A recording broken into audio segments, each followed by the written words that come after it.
闪开！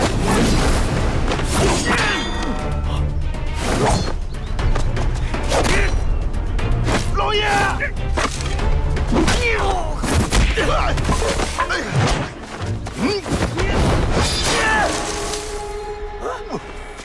我砍不死你是吧？我扎死你！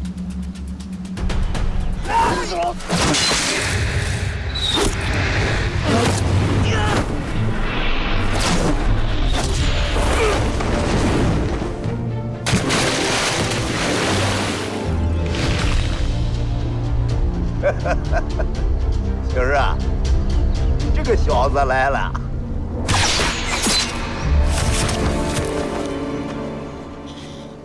杀了他！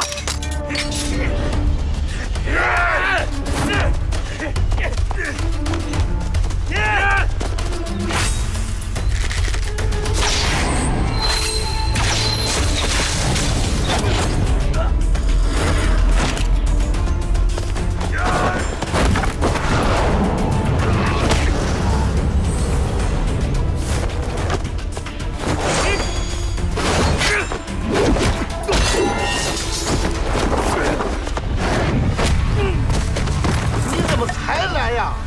你知道老爷刚才差点被……行，子枫啊，来的太及时了，好功夫啊！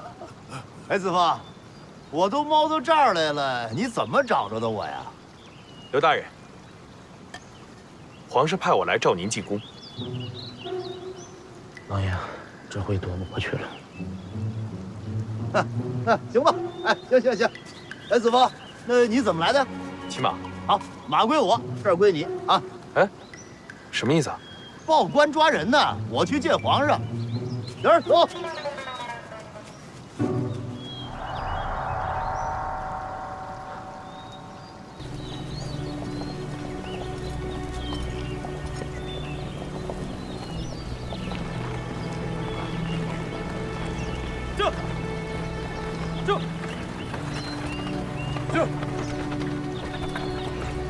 应该快到了吧，老爷？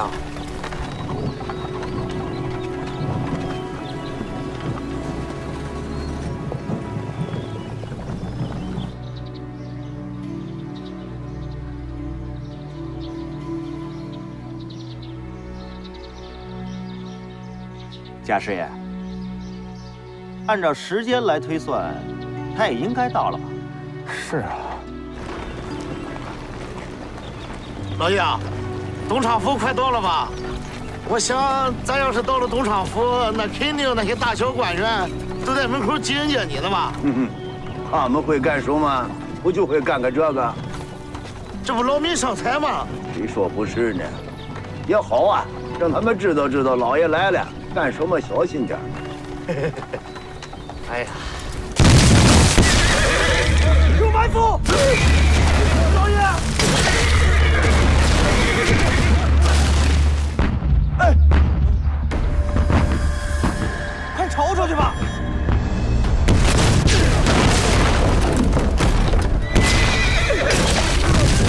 老爷，你没事吧？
慢点，慢点。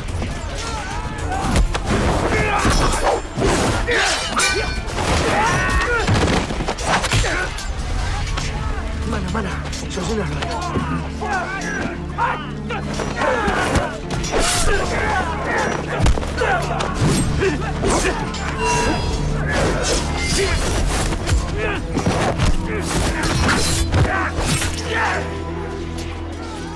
媳妇儿，这是怎么了？这是？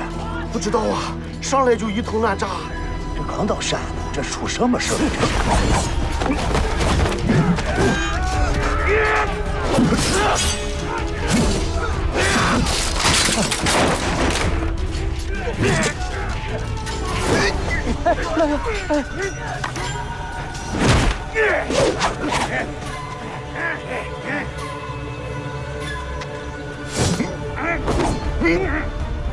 高官，今天要你狗命！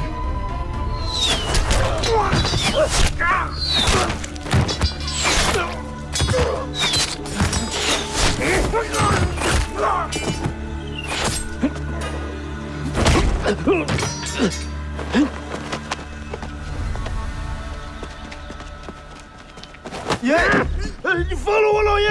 别动，退后！不是，再不退后，我就杀了他！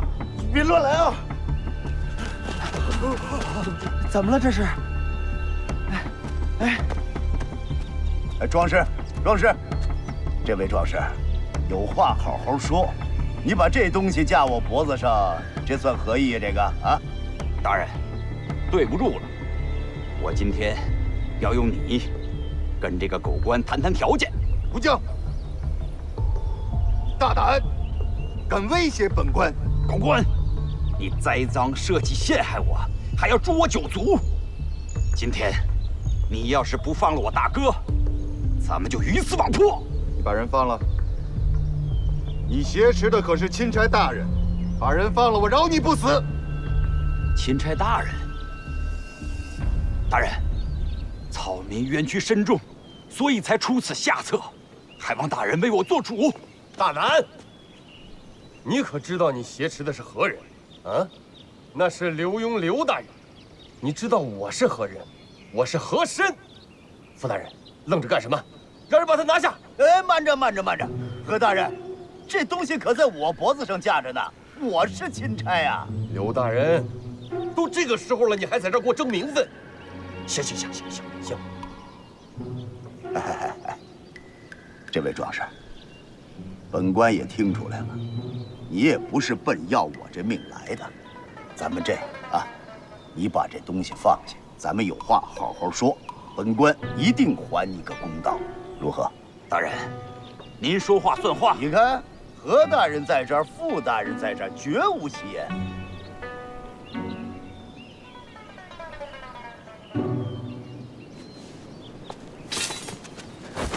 老爷，大人，哎呀，你叫胡江啊？正是。有何冤屈？说吧。回大人，小民胡江与家兄胡海，乃是七旬山那一带的响马。1个月前，傅国泰派兵围剿，将我大哥抓获，含恨入狱。哎，你等会儿。你可刚才自己承认了你是响马。你既然是响马，人家府台大人抓你，你何冤之有啊？大人，您有所不知啊，纵使我2人身为响马，那也是匪贼之罪。可这傅国泰给我兄长安的却是假传圣旨，诛灭9族的罪。胡将，你的意思是本府还冤枉你了？难道你没冤枉我2人？胡海虽未招供，但本官手里有真凭实据，你休要抵赖。敢问大人，你有何真凭实据？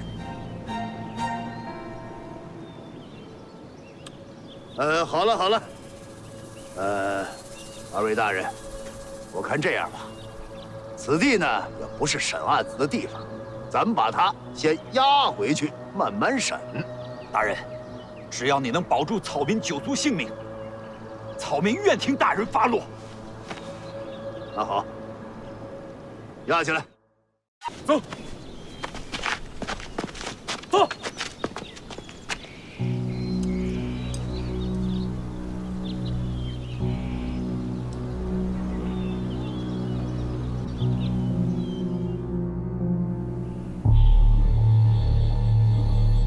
王公公，刘墉一行已经安全护送至东昌府。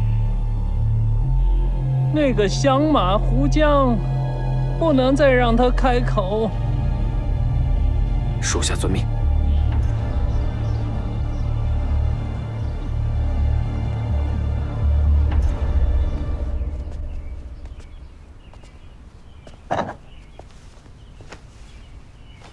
傅大人，何大人对这房子安排还不大满意。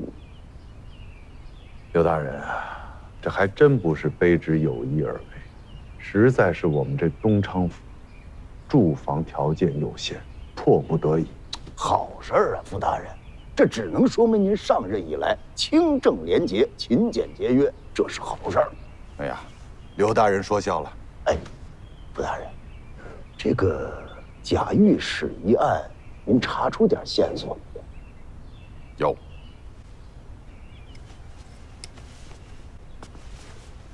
您请过目。这是一块响马用的令牌，是卑职到了东昌府之后，在这衙门后院的一个角落里发现。这能证明什么呀？这块令牌啊，刘大人、傅大人，与胡江一起行刺的同伙，他没有一个活口啊！这是何人将钢刺打得如此之准啊？哎，傅大人，这只能说明您呐深得民心，有人暗中相助啊。刘大人过奖。啊，你来的正好，你将贾御史查抄东昌府一案，跟刘大人说说。是，请跟我来，二位大人。刘大人，当时那个贾御史严秉正啊，就是在这儿颁的这个圣旨，查东昌知府蔡永昌贪赃枉法。后来呢，我们就带着很多衙役把这个东昌府全部给包围了，可谓滴水不漏。抓到这个蔡永昌之后，问他这个赃银跟赃物的去向，他是死活都不说。可是没想到，后来他说漏嘴了。这蔡永昌说了句什么话呀？就让这贾御史看出问题来了。对，他说了一句什么“我蔡某人是金钱如粪土”，结果把自己给卖了。那贾御史啊，当即就从府衙的茅厕里、后花园的枯井里，还有公堂的牌匾后边，搜出数不尽的金银财宝、古玩字画。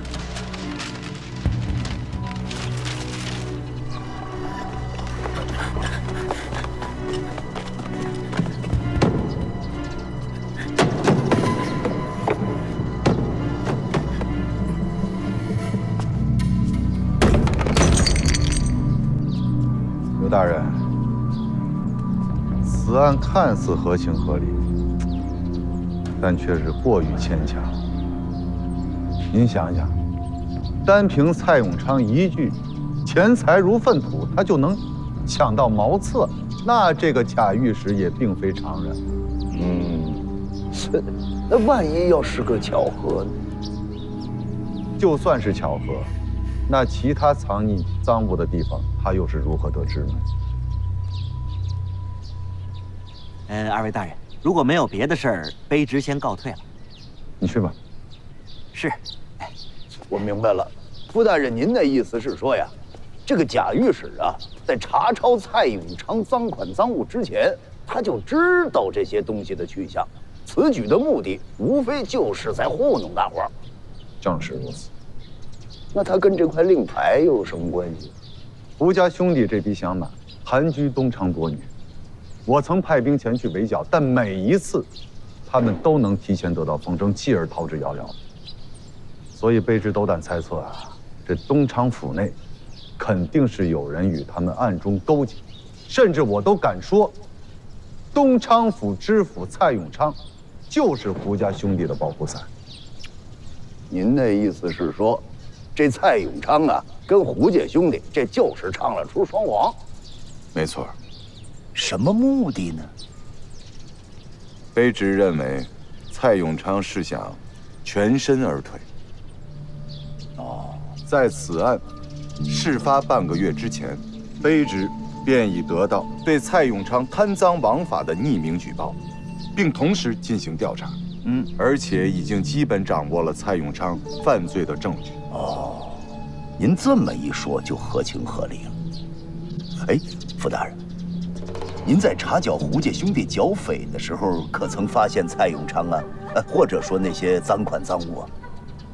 未曾查到，不过这也并不奇怪。山中响马一向都是狡兔三窟，这也正是我要通缉这些漏网之鱼的原因。因为我相信，这个胡江肯定知道蔡永昌赃物赃银的去向。那他为什么胡江还要拦路喊冤，自投罗网？这是什么目的？这个，刘大人，您有所不知，这个蔡永昌生性多疑，且行事谨慎。胡海被抓入狱之后，他一定是收买，甚至是威胁胡江前来喊冤。一是来打探胡海的消息，二是来干扰大人您的判案思路。当然了，这也并不排除胡江确实是想救其九族的性命。好，看来我还真得亲自会会这胡江啊。现在吗？呀，不是，我呀，得先甩掉和珅这搅屎棍。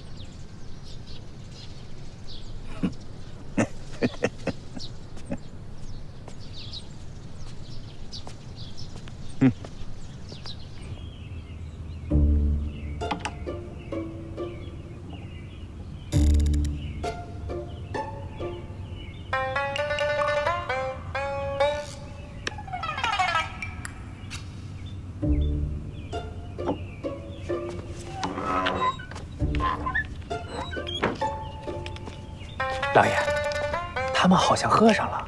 喝上了啊？救的什么呀？哟，这个我还真没看见有人往里送菜呀。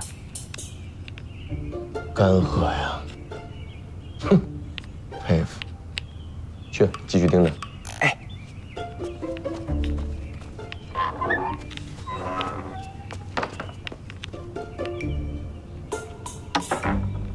山不在高，有仙则名；水不在深，有龙则灵。斯事陋室，惟吾德馨。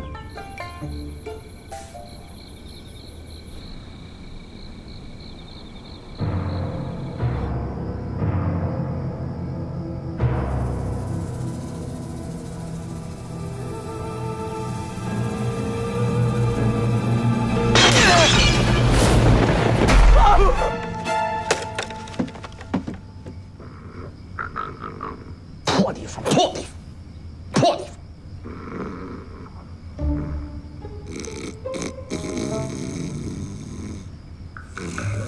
我，腾住！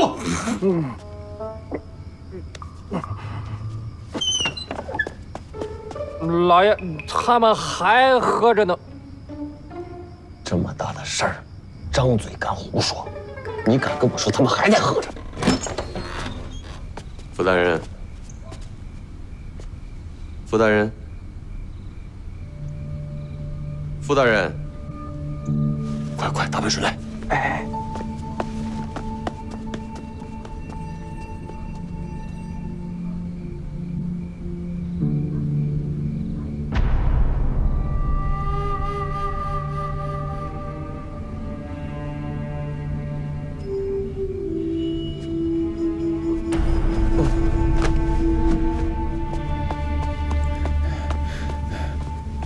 哎，大人，何大人，这怎么都睡着了？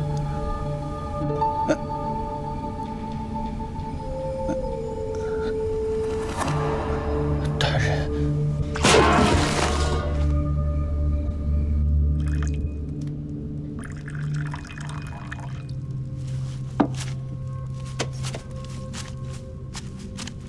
钦差大人让你们都退下。是。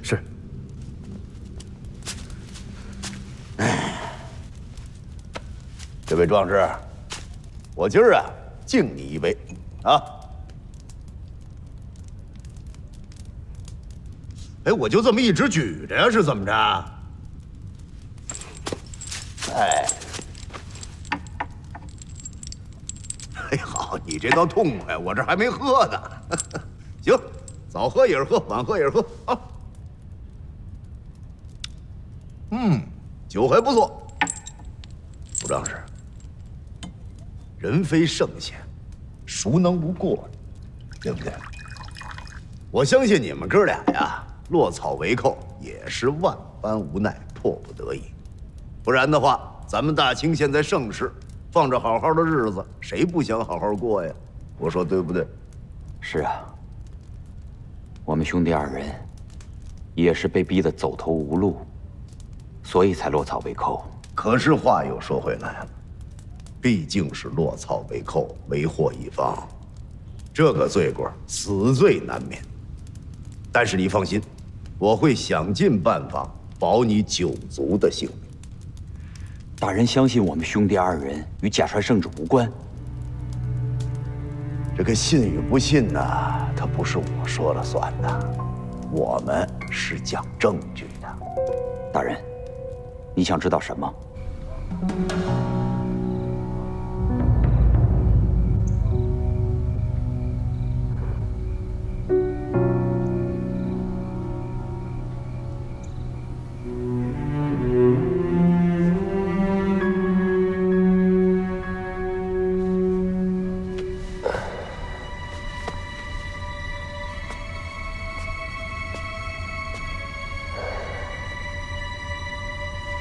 废物！何大人，傅大人，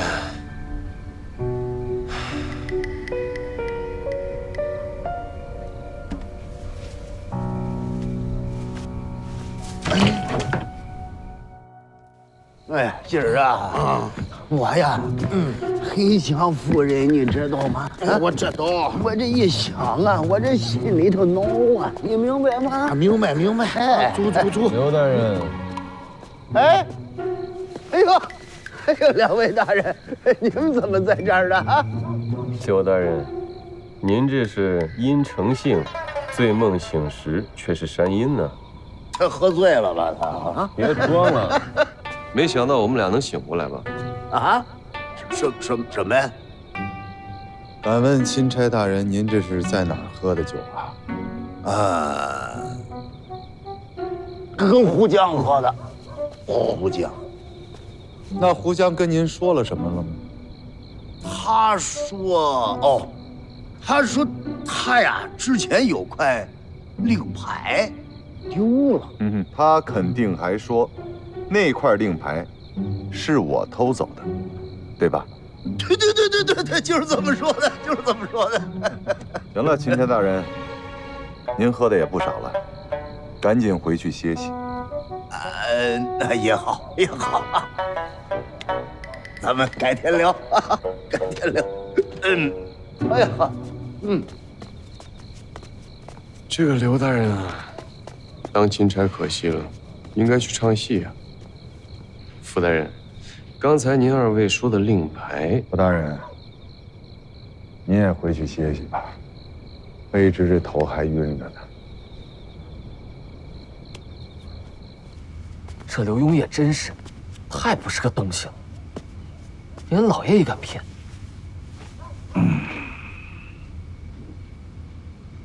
这个刘墉，我真是服了他。不过也合乎情理，他应该早就看出来我与胡江兄弟有私仇，所以才故意避开我。就是他用这个手段，哼，哎，这倒也符合他的做事风格。刘墉啊，刘墉，你真是以小人之心夺我君子之腹啊！来，干！来。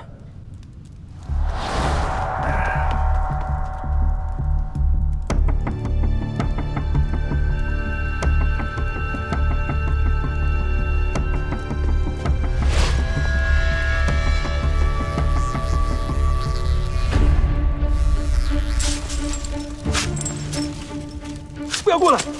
们是谁呀？不要过来！不要过来！不要过来！求你们不要过来！不要过来！不要过来！不要过来！求你们不要过来！呀呀呀呀！怎么了？什么情况？发病了？不知道。呀！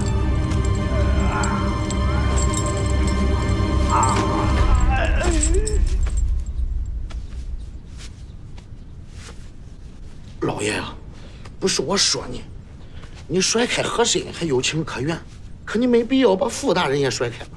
毕竟你们两个是一条船上的。一条船上怎么了？一条船上我就得老得带着他。哎呀，老爷呀，不带的也成，可你没必要用迷香把傅大人迷晕嘛。再怎么说，人家也是山东巡抚啊。巡抚怎么了？和珅还是9门提督呢。老爷，你到底为什么要甩开傅大人呀？你不是说一出京城，你那个脑袋就灵吗？仔细想。老爷，咱刚一到山东，我这脑子又生锈了。我知道老爷您是有大智慧的人，还望老爷多多指教。我甩开傅国泰呀，我是看他看武将那个眼神。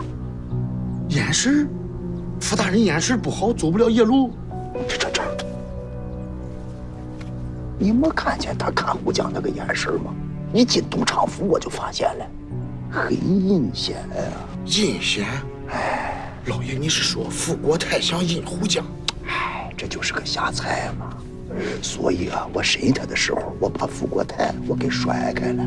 这一甩对了，还真审出事来了。这俩人啊有仇还不消。那傅国泰就是公报私仇了？也不能说没有啊。但是你要说傅国泰，他为了扳倒蔡永昌，做了这么个假传圣旨的案子，这我就不信了，他没有那么笨呀。我也是这么觉得。我听人家胡将说的挺有道理的，毕竟是傅国泰先偷了人家胡将的令牌，然后才发生了假传圣旨。你糊涂啊，心儿啊！傅国泰能公报私仇，那胡将就不能倒打一耙吗？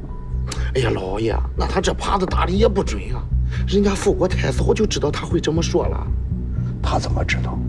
老爷，你忘了咱们刚刚回来的时候，傅国泰跟你说的什么？对呀，傅国泰怎么会知道武将要说什么呢？难道说这块牌子还真是他偷的？呀，老爷，案子破了，这假传圣旨的主使人就是……难道说真是傅国泰为了扳倒京城的某个大人物，铤而走险？那一个毛贼怎么会知道这么多？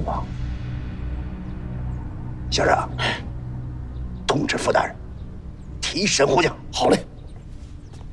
钦差大人，胡将死了。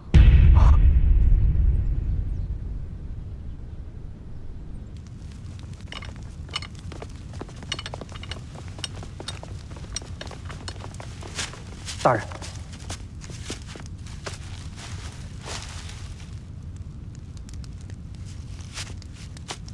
刘大人，胡海也死了，没有新伤，是旧伤感染，没顶住。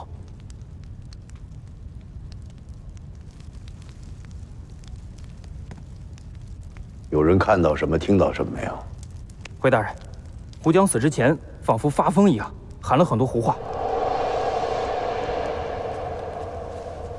诸位大人，仵作到了。让他进来。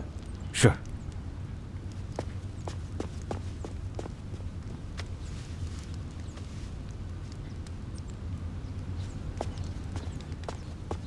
都别乱动。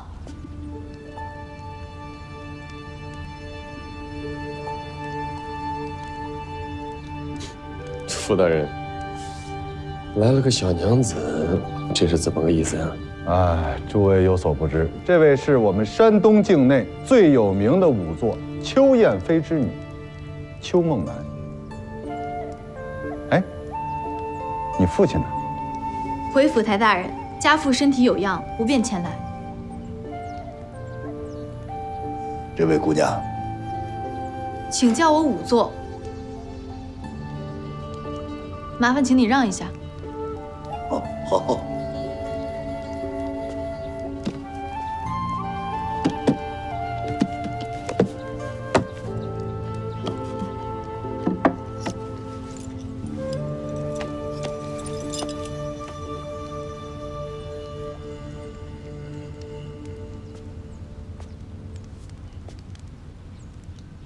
此等案件最好在案发地对尸体进行尸检。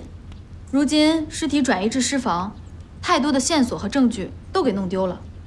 这点道理，几位大人怎么能有所不知呢？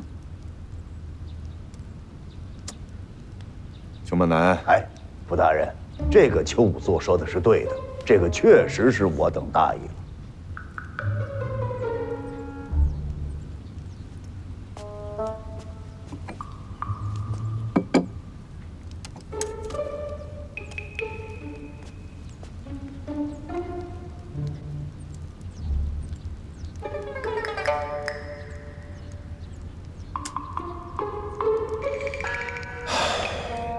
验尸就验尸啊，不要搞这些小仪式。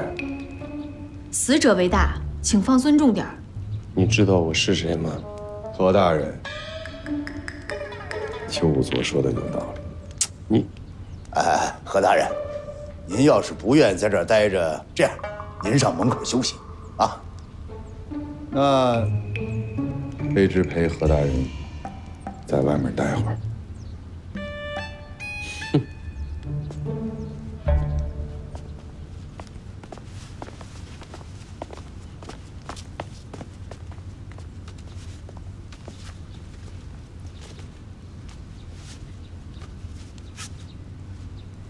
这位大人，麻烦您帮我记录一下。我？正是。啊，好。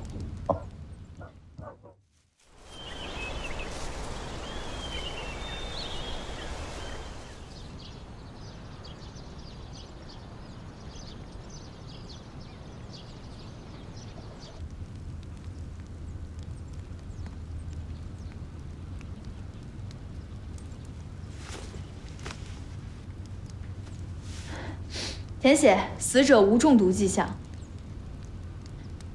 大人，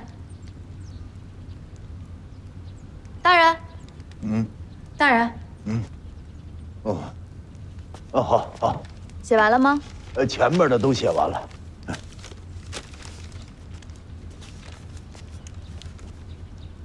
我已经检验完了，死者死于暴击，无他杀迹象。哦，哎。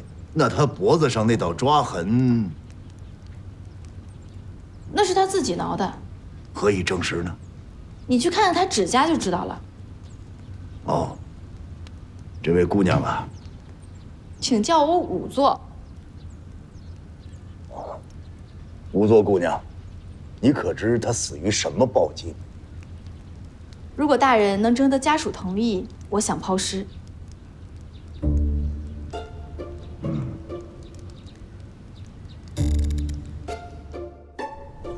老爷，你为什么不让他抛尸呢？他太嫩了。也是，这邱仵作长得又嫩又白，真好看。我说他长得嫩，我说他那个手法太嫩了。毕竟刚刚20出头嘛，太年轻。心儿啊，我就说他嫩，他爹可是个老仵作呀，怎么没有怀疑呢？这怎么还就撂倒了？这就瘫痪了。你不觉着蹊跷吗？对谁怀疑啊？谁贪了？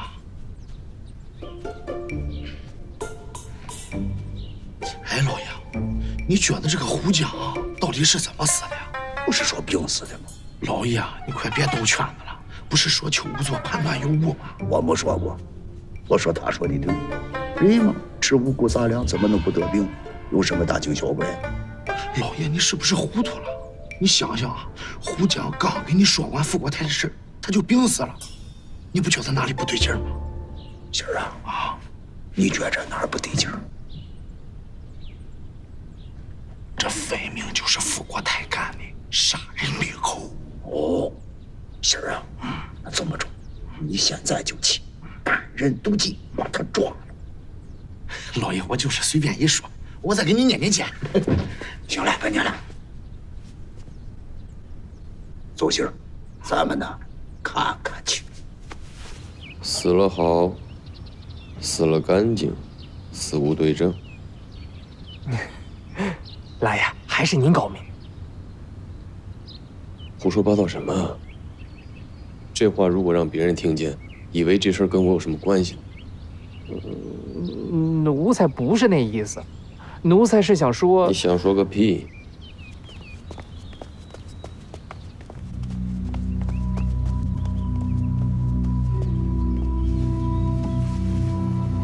老爷，咱上这里干什么？刘大人，干嘛呢？您这是？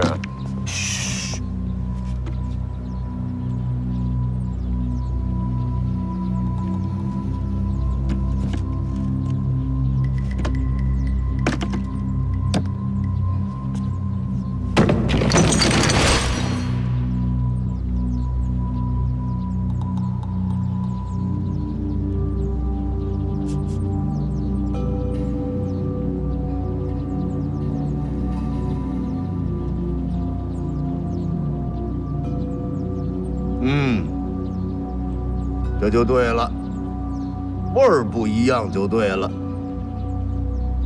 您说什么呢？什么对不对的？何大人，何底泥呀？何底泥？何底泥。本来我呀是想通过这个方式判定一下这胡氏兄弟是不是真凶，因为这哥俩是土匪，常年生活在齐群山上。那么他脚下或是哪儿要是有土的话，它也是山土。但据我观察，这撮土不是山土，它是河底泥，还夹杂着不少水草呢。那刘大人，您的意思是？咱们得查清贾御史严秉正从哪儿来的呀。刘大人，这个河底泥您是在哪儿发现的？就在装赃银的那个箱子底下呀。刘大人，您到底想说什么？先查清河底泥的来源。这个河底泥和山中土真的味道不一样吗？不一样。它这个山中的土啊，它常年暴露在户外，日晒雨淋，它有一股土腥味儿。因为山上林高日照，它有潮气。河底泥它就不一样了，常年不见天日，埋到河底去，对吧？然后再加上这个水草啊，什么腐烂的鱼虾呀，它有一股腥臭的味道。啊，行，可以了，我信。刘大人，我明白您的意思了。咱们现在首先要查清楚这个假传圣旨之人是否是汤河过来的。汤河过来的，那他衣裳不就湿了吗？那他的鞋底上怎么会沾有河底泥呢？哎，傅大人，咱们东昌府最近可有正在修建的河道？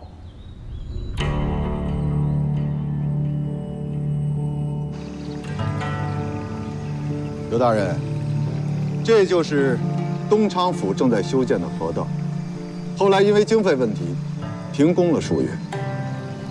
傅大人，刘大人要找的是正在施工的河道，这都停工数月了，找着了有什么用啊？何大人有所不知，东昌府境内只有这一条河道，那不还是等于没有吗？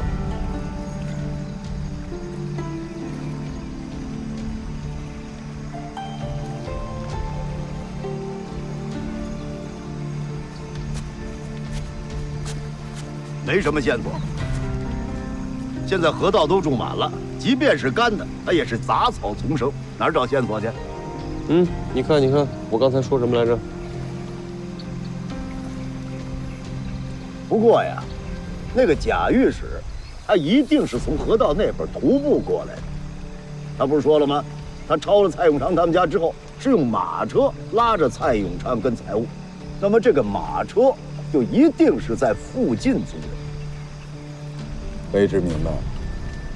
来人，不太大人，立刻派人严查方圆10里的马车店，看看案发当日前后是否有官府之人租用。是。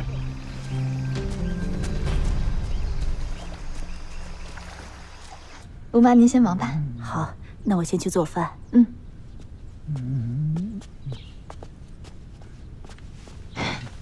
爷，喝药。哎，小心烫。爷，我今天实在是太忙了，这牢狱里死了个人，让我去验尸。这种种迹象表明呢，他都是病死的。可是有一个姓刘的大人，他对那脖颈上的细微抓痕产生了怀疑。那刘大人特别逗，他还在那尸格上特意写上这么一句，说脖颈处有细微抓痕。你说这么点抓痕也不至于致命啊，是吧？姑爷，你别着急，那些细节该验的我都验了，那手指甲我都检查过了，那抓痕就是自己所为，不是别人所为。爹，你怎么了？你要拿东西啊？我帮你拿，我帮你拿。那柜子是吧？啊，你别着急，别着急。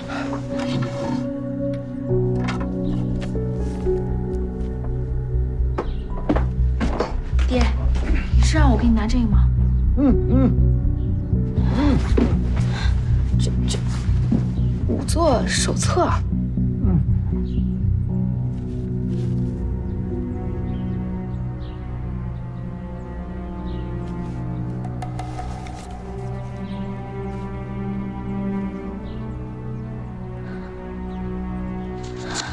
爹，是女儿大意了。原来这些毒虫真能致命啊！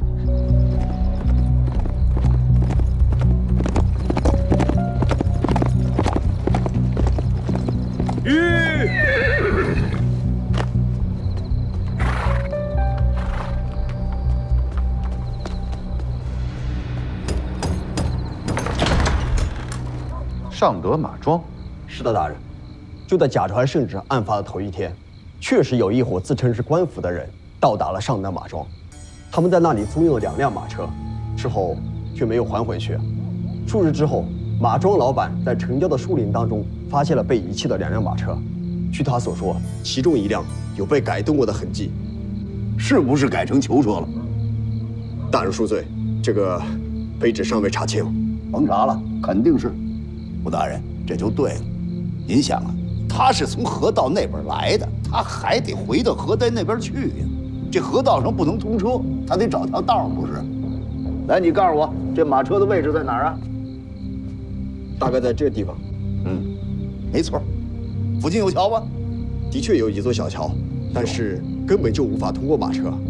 更对了，这就是他为什么在这儿卸车的原因。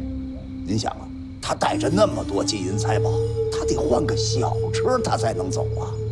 甭问，这还得有人接呢。您看这地图啊，周边20里荒无人烟，你说这财宝他藏哪儿？除非藏山里，否则他得找个地方落脚。奔哪儿呢？周边5个村镇，哪个这都得2个时辰以上吧？啊，最近的吉阳镇。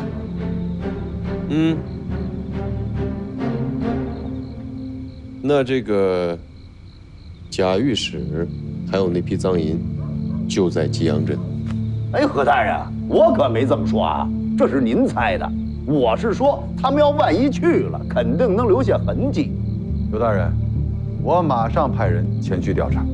不行，傅大人，还真不行。您想啊，他们带着这么多的金银财宝，您这明火执仗的一去，他们肯定就转移或者藏起来了，对不对？我看不如这样，我呀微服私访，拿出证据，咱们再动手不迟。也好，那卑职陪刘大人一起去。也不行。为什么呀？傅大人，您这张脸在山东地面上谁不认识啊？再说那帮是什么人呢？御史他都敢冒充，杀人不眨眼，吃人不吐骨头的主啊！我看呐，还是我跟何大人，我们俩一块儿去比较好。您说呢？哼，我就不去了。刘大人微服私访，这东昌府总要留一个人坐镇的嘛。你看我这脑子，我给忘了。人家何大人是来协助我断案子的，你东昌府不得有个人留守吗？对不对？说的对。哎，何大人，那屋里闹鬼那事儿，您不怕了？迷信，这世上哪有鬼啊？好，行，那就好办了。哎，吴大人，您的意思啊？我没有意见，就这么说了。您派人保护我。好，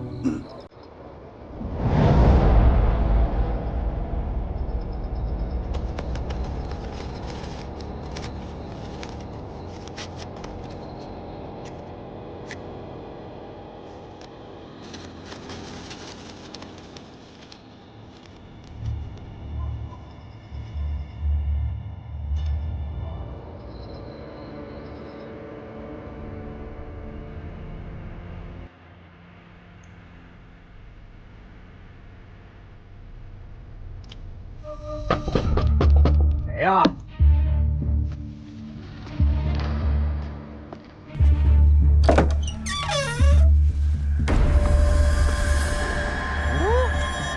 谁呀？大半夜的干什么？别闹啊！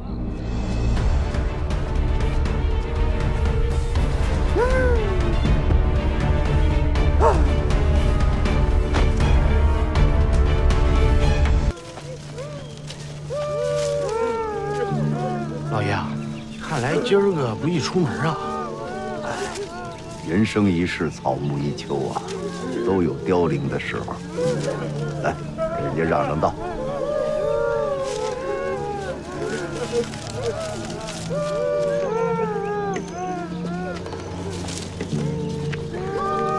刘显啊，别让了，你让他们站住。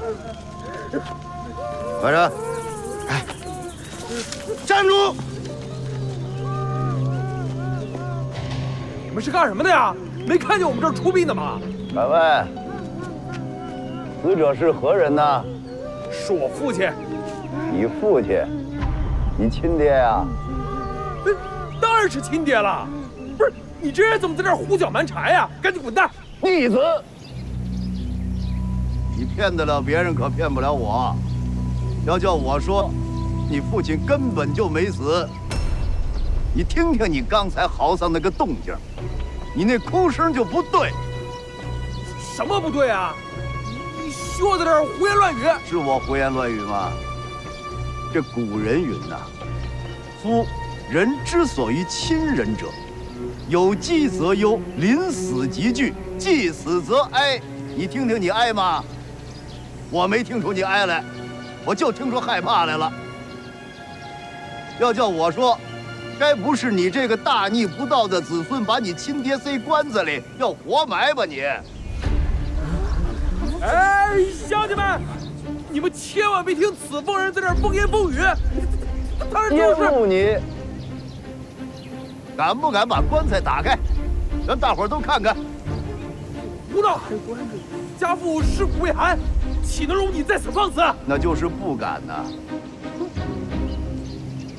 这位乡亲们，想不想做个见证啊？啊，看看我说的对是不对？咱们这么着啊，我要说错了，在场各位输你们每人纹银10两。哎，你说话算数啊！刘景啊，把银票掏出来。绝不食言。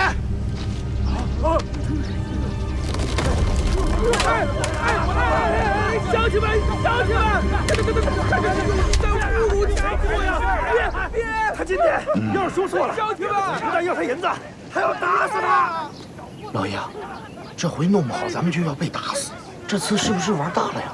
什么玩意儿大了呀？老爷打赌什么时候输过？再说我也舍不得那张银票啊。是啊，咱是想来账，但是您这有没有谱啊？有谱，那棺材的重量不对。大人是认为抬棺受力有问题？又和上次一样。你听听人家邱姑娘怎么说的啊？我断定啊，她那棺材里装的就不是人。哎，那您都稳操胜券了，还愁什么呀？我是愁啊，你看看这帮人，见着俩钱儿那个德行。哎，今儿啊，你跟我说，咱这旁边是跟着卫队呢，是吧？对呀，跟着呢。那就好了。哎，这仗就好赖了。哎。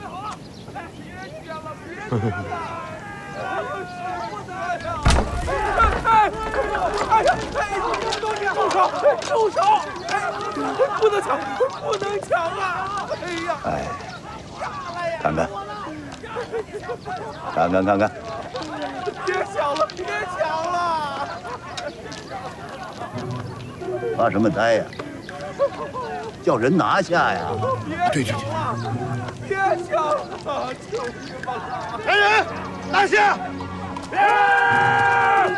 别抢了！别抢了！别走！别走！别走！别走！别走！干什么你们？别走！你们凭什么抓我呀？啊！真是瞎了你的狗眼了！这位是朝廷的钦差大人刘墉，刘大人。哎，也可能不是。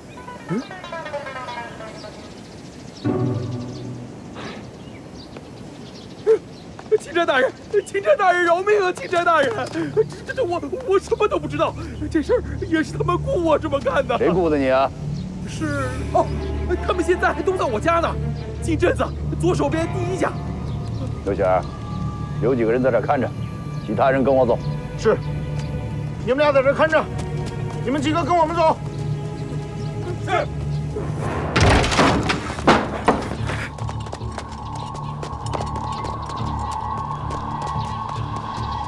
大人，你们发现一具死尸。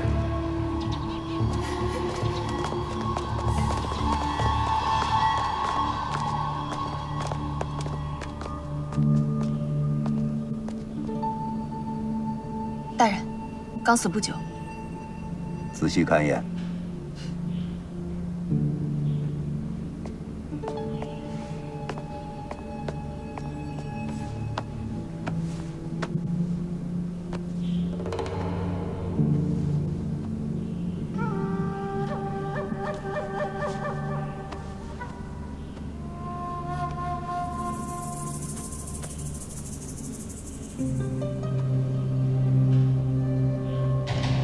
大人，这尸体的死亡迹象跟胡江同出一辙，而且脖颈处也有一个毒虫叮咬的痕迹。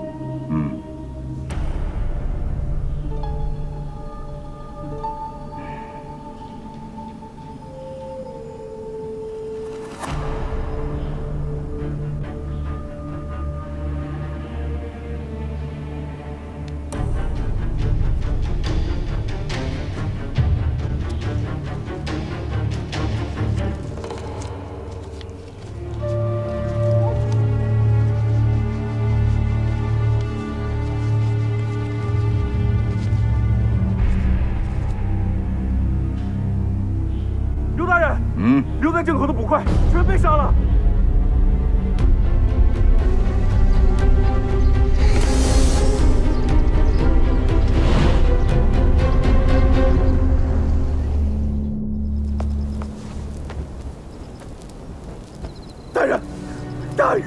大人饶命啊！我们看见那几位捕快像疯了一样大喊大叫，躺在地上抽搐着。当时我们都吓懵了，都怪我们财迷心窍。趁机拿了那些银两就跑掉了，其他真的一无所知啊，大人。刘大人，这些抢夺银两的村民该如何处置啊？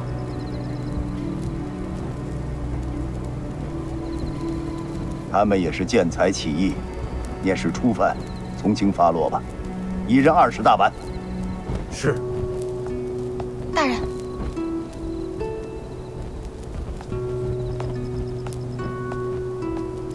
大人，这些尸体上也发现了毒虫的咬痕。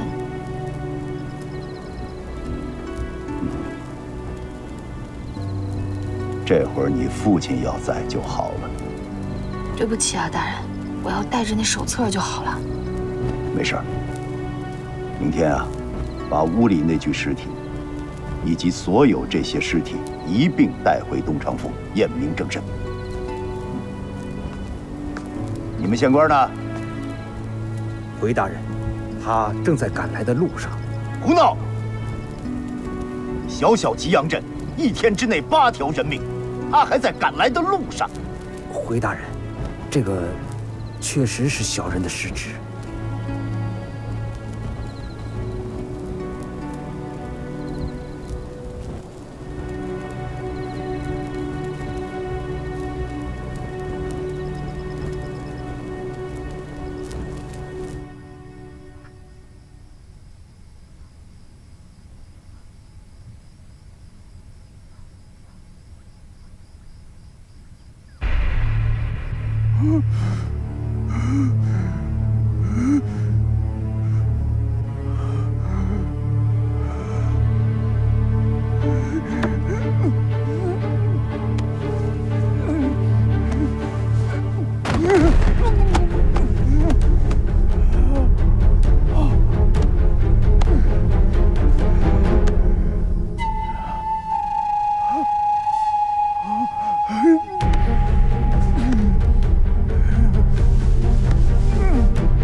怎么回事？这是这么多人。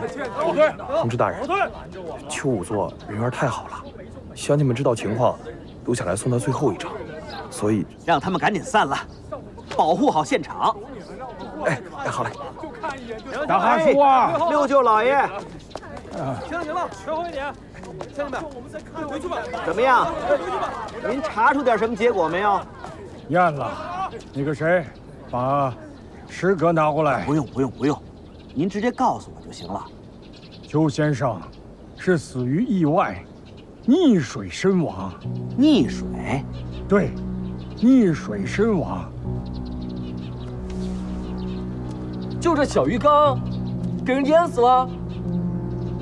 姑妈，是这样的，昨晚我孩子生病，我急着回去送药，临走的时候我忘了给邱先生倒杯水放在旁边，因此邱先生口渴难耐，不得已去水缸寻求水源，只有水缸的水才可解燃眉之急，岂料一不小心掉入水缸之中，头部进水身亡。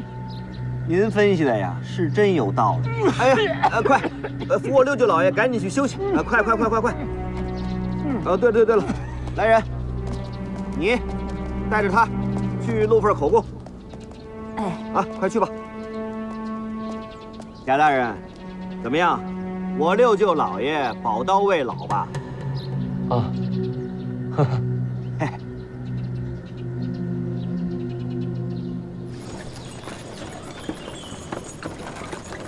站住！不能让他们过去啊！你们是什么人啊？我还想问你们是什么人呢？你们这车上拉的都是尸体吧？你们这拉这么多尸体，万一有个瘟疫，你让我们怎么办？乡亲们，不能让他们过去啊！各位乡亲们，有劳啊！这车上拉的呀是尸体不假，但是呢，这些人绝非是病死。好，告诉各位啊，这些尸体啊跟咱们东昌府一个案子有关系。现在拉他们进城呢，是要到府衙去验尸，其他的不方便说了，还望各位乡亲们行个方便啊。那可不行，你说不是病死，你把布扯开，让我们看看先。对，让我们看看。这位小哥，这还真不能答应。不是你谁啊？在下呀。像我，你别在这胡搅蛮缠。大人，这人我认识。有什么事儿一会儿再说，你们先走开。小邱姑娘，东昌府衙办案，事关重大，能不能让开呀？小邱姑娘，你赶紧回去看看吧，你家出大事了。别在这胡说了。梦楠，梦楠，姑妈，您怎么来了？你可回来了，快回家去看看吧。邱先生他怎么了？他昨天晚上走了。梦楠，梦楠。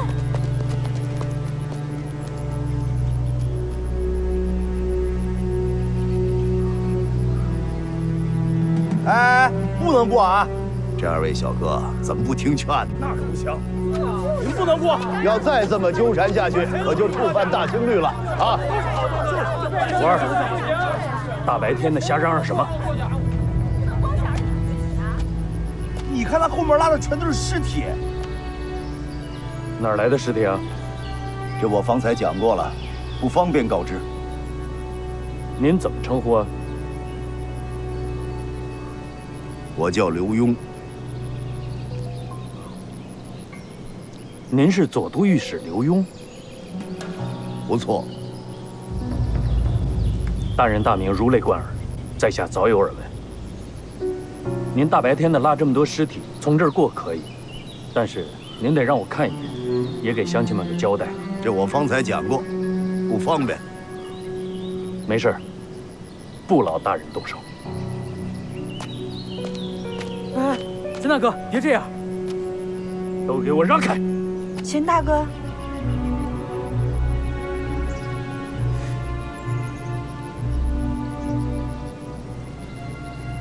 行了，再说一遍，这些尸体绝非是病死的，啊，而且都是咱们东昌府的乡亲们，于情于法，大家都该行个方便，让我们过去吧。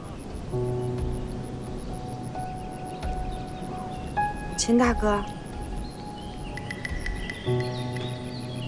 这五子不懂事儿，你也跟着瞎胡闹。这大白天的，这么多人呢。你们两个跟我回家。不，姐，他们后面都是尸体。今天要是不跟我回去，以后就别再惹我这个姐了。不，哎，要不就算了。走不走？快走！走吧。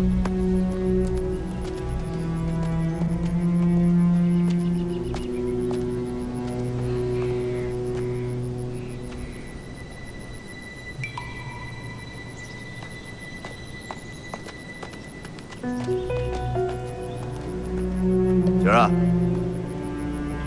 走，走了。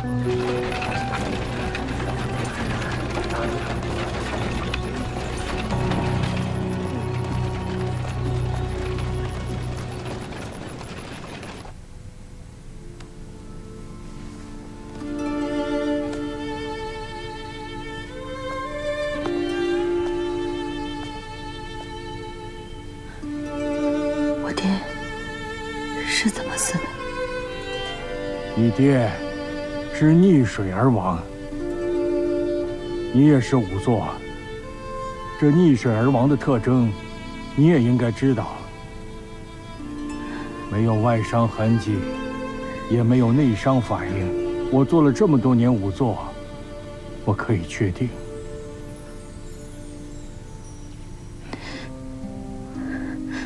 庄仵作，你能让我单独陪会儿我爹吗？好，姑娘，节哀。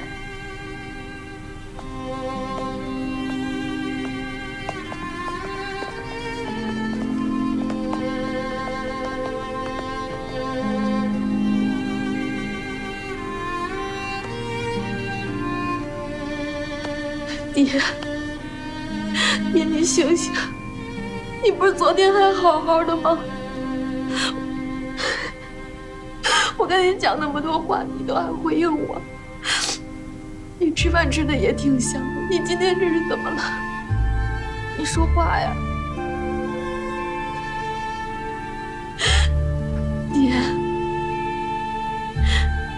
答应过我，你说你要陪我长大，待我成为一个成熟的仵作之后，你就可以回家，让我养你。你怎么不等女儿啊？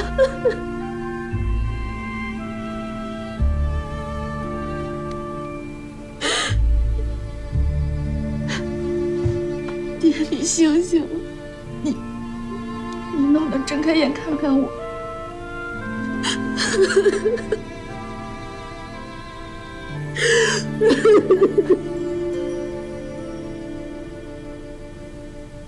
邱仵作死了。哎呀，你说，那么漂亮个人儿，说没就没了？老爷，不是那个女的邱仵作，是他爹，叫邱燕飞。哈，怎么死的？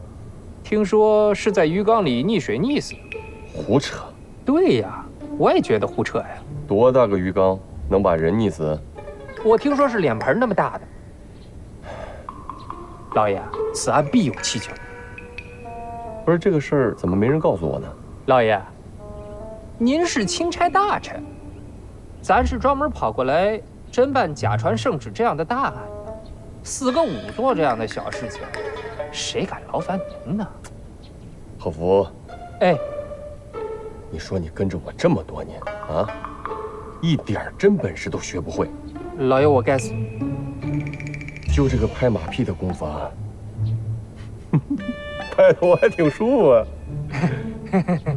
报，何大人，慌慌张张的干什么呀？刘大人回来了。刘墉回来了。刘大人他带了一堆尸体回来。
爹，咱们这是要去哪儿啊？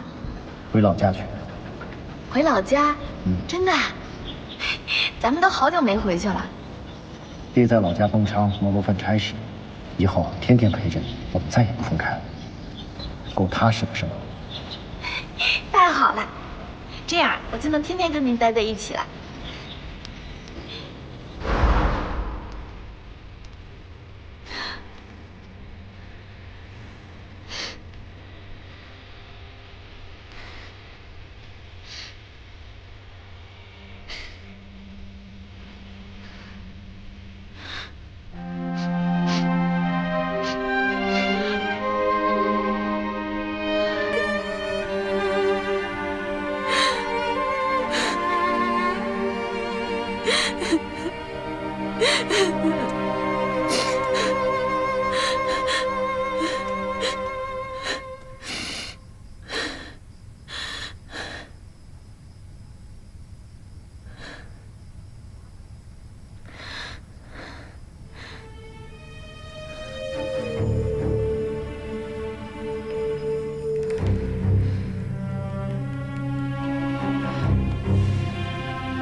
我捋了一下啊，这事情的真相应该是这样的：假钦差藏匿了赃银，事情暴露以后呢，他花钱雇村民佯装丧葬，想转移赃物。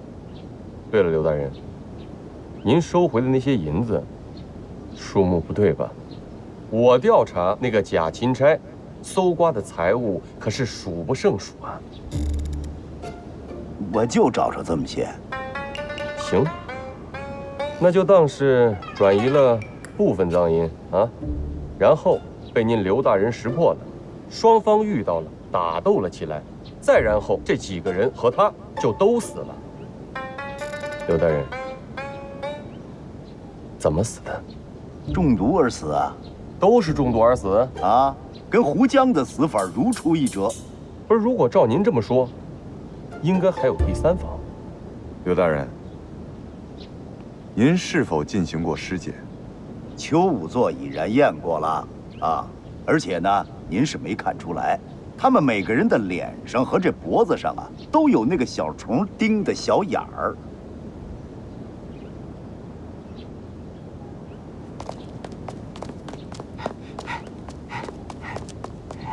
刘大人，叫小人何事啊？大合租啊，你帮我看一下，查抄蔡永昌府那天，可有这人呢？哎，这不就是那个假御史严秉正吗？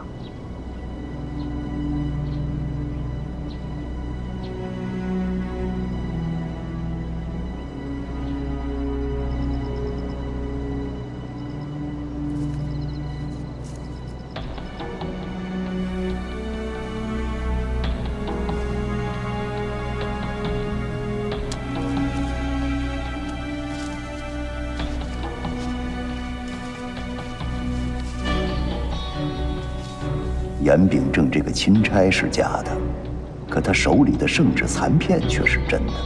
到底是谁杀了他？这个假传圣旨案又是谁在幕后操控？他让我发现这个圣旨残片，是想告诉我什么呢？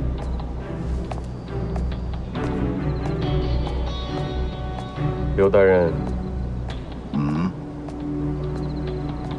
刘大人，身体好些了吗？哎，何大人，我这个病啊，淤积所致啊。这案子，您当真就一点线索都没有吗？一点线索也没有啊！这不本来以为找着蛛丝马迹了，你看这一下完全断。可您刘大人是朝中数一数二的能臣，这案子要是您都办不了，怕是就没人能办了。那行，何大人，都这时候了，别开玩笑了。皇上交的差事，现在办成这样，这脑袋都快保不住了。刘大人言重了，皇上知道此案事关重大，非常人能处理，这才专门派了刘大人前来查案，派了和珅从旁协助。暂时遇到了困难，也是情理之中的嘛。哎，何大人，你我同朝为官这么些年，都到这时候了，你得帮我拿个主意呀。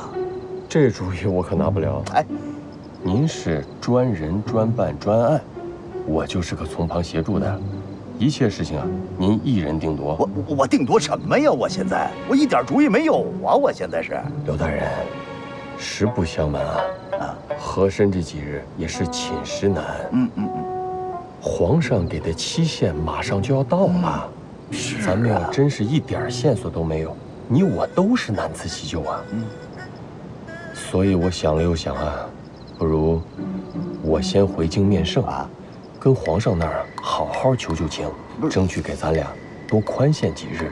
您在这儿安心休养，相信假以时日，您必定有所进展。哎，事到如今也只好如此吧。那就有劳何大人。刘大人客气，那我收拾收拾，即刻启程。好，何大人慢走啊。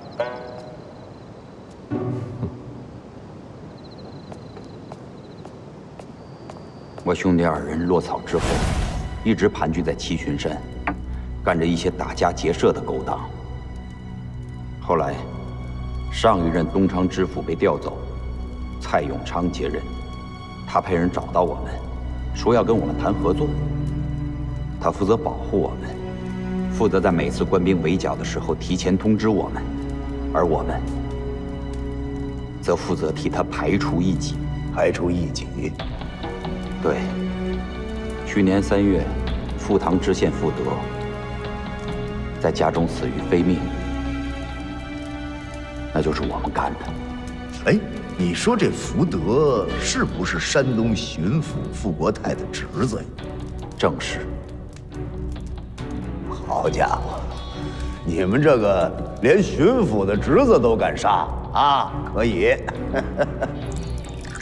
我们这也是后来才知道的。大人，我还怀疑假传圣旨是傅国泰有意而为之，先除掉蔡永昌，再嫁祸于我们兄弟2人，从而将我们这股势力一网打尽，好替他侄子报仇雪恨。傅国泰毕竟是山东巡抚啊，他办个知府还用费这心思？再说这个事儿，他引火上身呢。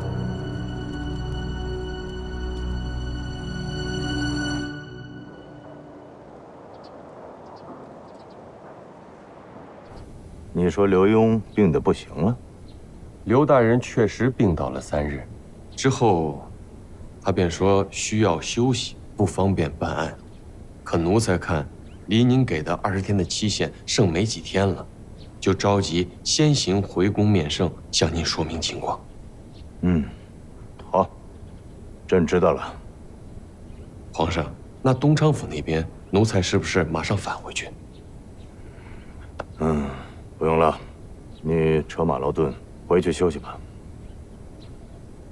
3天之内，刘墉要是破不了案的话，朕自然会找他。这，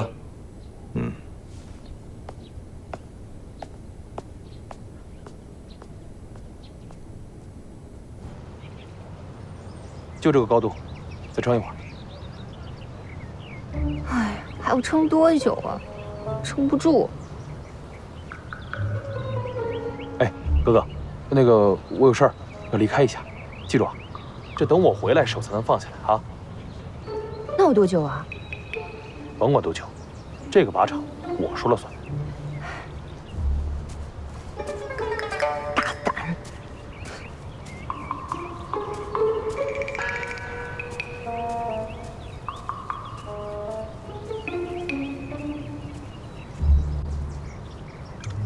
七仔，哎，过来。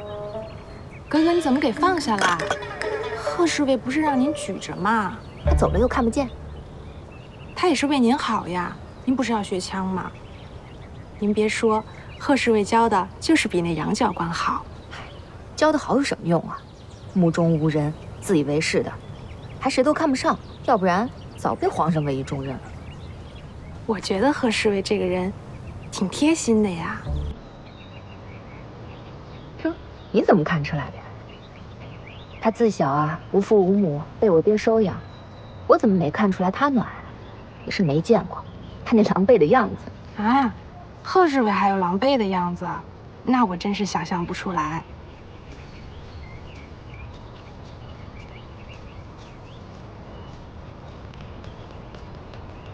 哎，哥哥，这谁让你把这手放下来的？我是格格，我说了算。我说格格呀，您既然要我教你，那我就是您的师傅。您这格格脾气，只有离开了这靶场才能犯呢。可这固定的靶位我已经打了很久了，我都会了，多无聊。要不这样，你给我打只鸟看看。让我打鸟？受到压迫，必然要反抗。好。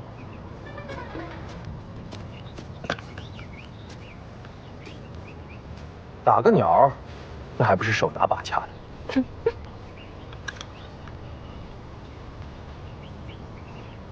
啊！怎么了？我觉得那鸟太可怜了。可怜一点它。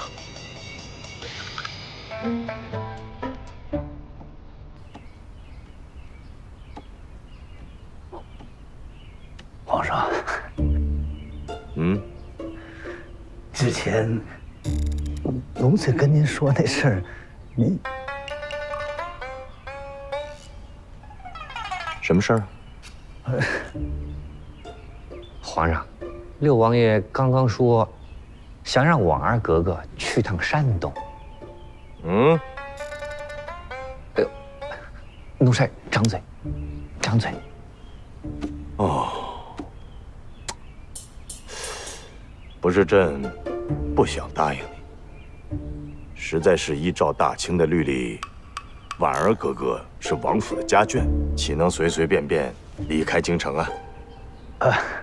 是，皇上您说的这些，奴才都明白。就是我们家婉儿脾气，您也知道，我这脾气不好交差。回去歇着吧。哎，这。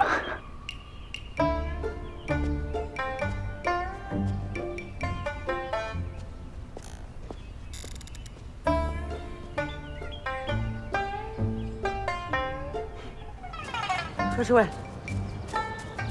王爷找您有事儿。什么事儿？属下不知。啊，下去吧。是。哎，哥哥，您继续再练一会儿吧，我先回去复命啊。嗯，行。加油。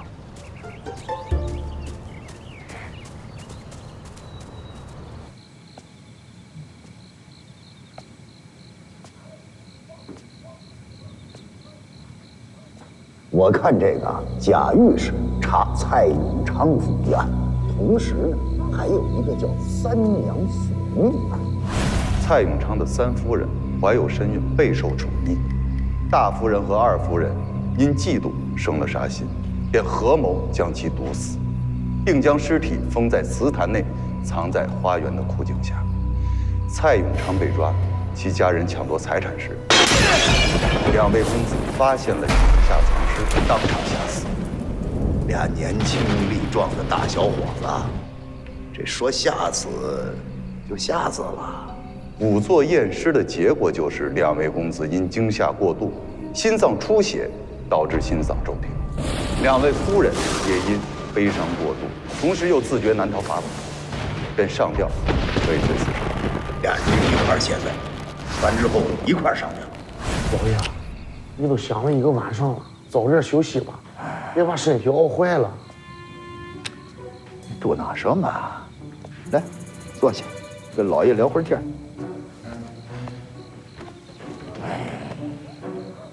这个假钦差的案子呀，真是把你折腾的不轻。胡说，老爷觉着啊，刚开始有点意思。啊，老爷，这还有意思啊？老爷，你说啊，谁有这么大胆子敢干这事啊？杏儿啊，你琢磨啊，贾御史死了，蔡永昌找不着了，就在这个时候，胡江、胡海哥俩又出事了。你不觉着这个背后他有点什么事吗？老爷呀，要我说呀，这个假钦差的案子，严秉正也找着了，咱就结案，直接回京城就行了。这个孩子，你老爷能那么断案吗？这就是有人诚心想把水给搅浑，他就不想让我查下去。老爷，我刚才就是那么一说，咱呢得继续查，我相信老爷的能力，咱一定能查出线索来。刘大人，哟，福台大人，刘大人啊，停尸房的尸体，卑职已经让家属领回去安葬了。福大人，案子没断完呢，怎么把尸首给领走？刘大人，您先别急，这都10多天了，真等到尸体腐烂发臭，这一样破不了案呀。更何况我们也没有在尸体身上找到任何线索。还有，刘大人您也知道，此地民风彪悍，一旦把事情做绝，那就是官逼民反呀。到时候这事态不好收拾。福大人，我说句不干嘛的话，您这可有点保您这乌纱帽的意思啊。刘大人，您此话是什么意思呀？您可别忘了，咱们在一条船上，等20天的期限一到，卑职一样逃不开干系。卑职告辞。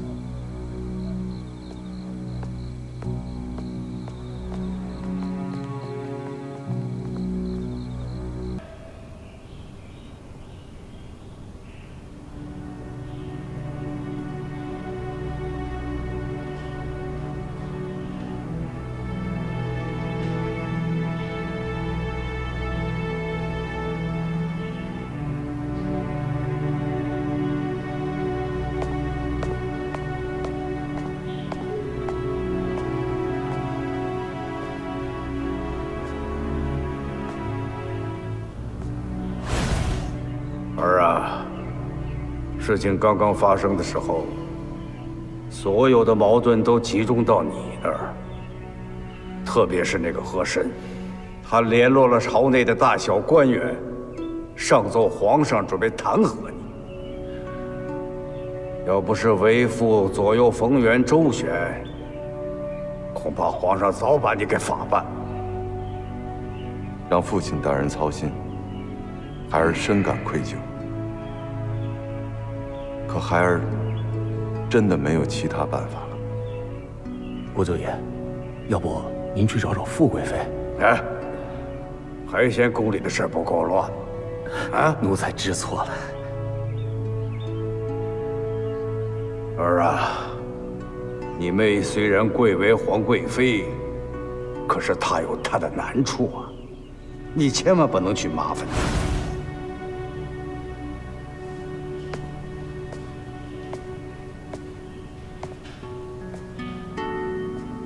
刘大人，你也不要太过哀伤。我回到济南府，立即给家父书信，让他在皇上面前替您求求情。哎，多谢傅大人。为官这么多年呢，沉沉浮浮，刘墉早已习惯了。啊，只是这以后在傅大人麾下，还望您多多照顾啊。哎，您可千万别听那个钱公公乱说，那就是一个不折不扣的小人。是。哎，请问傅大人，那您何时赶回济南呢？这一晃，来东昌府已经2个多月了。济南巡抚衙门那边也确实积压了很多事情，我还真是归心似箭呀。可是这个贾传圣旨一案至今没个下文，我这心里着实的……傅大人您放心，此事卑职是不会放手的。不过呢，这所有线索呀，暂时中断了，卑职得从长计议。那就麻烦刘大人了。是哦，还有胡家兄弟一案。哦，嗨，那是个误会。不，我想说的是，胡家兄弟虽然与我有些私仇，但是希望不要妨碍到刘大人的秉公处理。有数。那我就告辞了。宋傅大人。刘大人，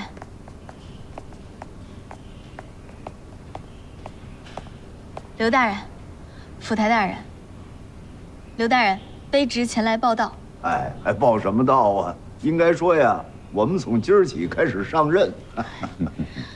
刘大人，有孟南姑娘这样出色的仵作，您何愁破不了案啊？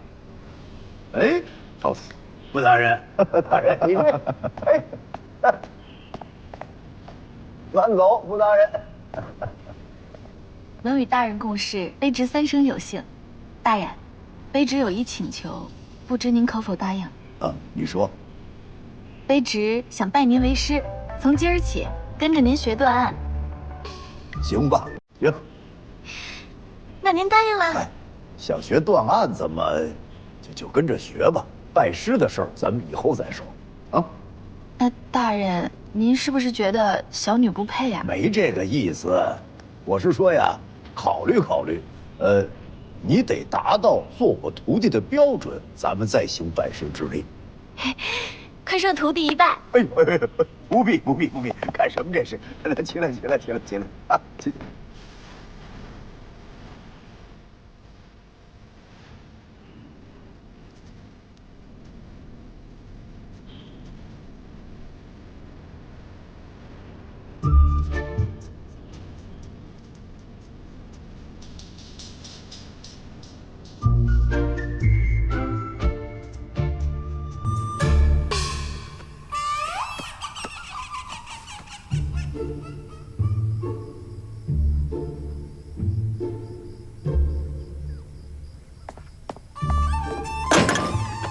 刘墉，你可真没良心啊！